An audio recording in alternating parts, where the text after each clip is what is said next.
Milliposts. Jobs, current affairs, GK.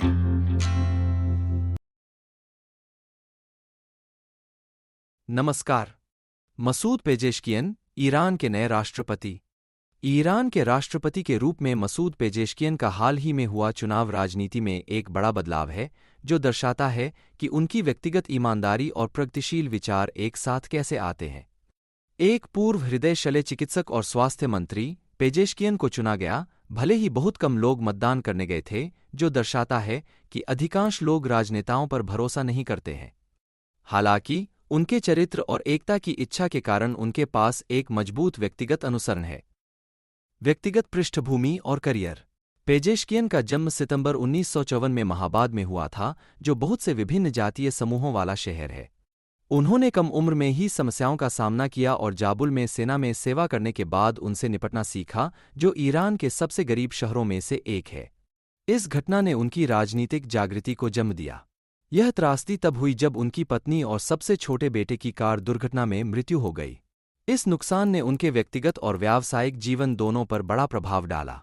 फिर भी Pezeshkian का एक सफल चिकित्सा करियर रहा।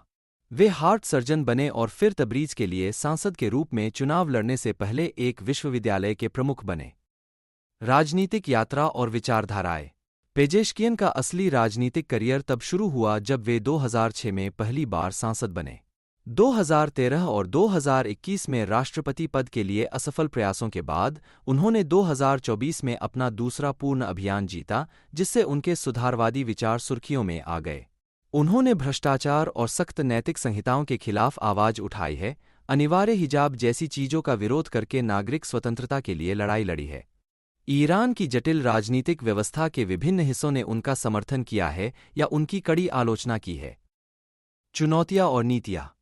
पेजेश्कियन अपने कार्यकाल के दौरान एक अत्यधिक विभाजित देश को एक साथ लाने के प्रभारी होंगे। वे अस्थिर अर्थव्यवस्थाओं और देशों के बीच तनावपूर्ण संबंधों जैसी समस्याओं को संभालेंगे, जिन्हें पहले के प्रशासनों की नीतियों ने और भी बदतर बना दिया था।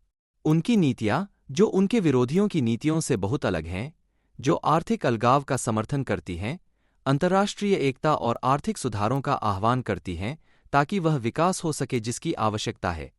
नागरिक अधिकारों, विशेषकर महिलाओं के अधिकारों पर उनके विचारों की भी परीक्षा होगी, क्योंकि वह नैतिकता पुलिस के कठोर नियमों के खिलाफ लड़ना चाहते हैं।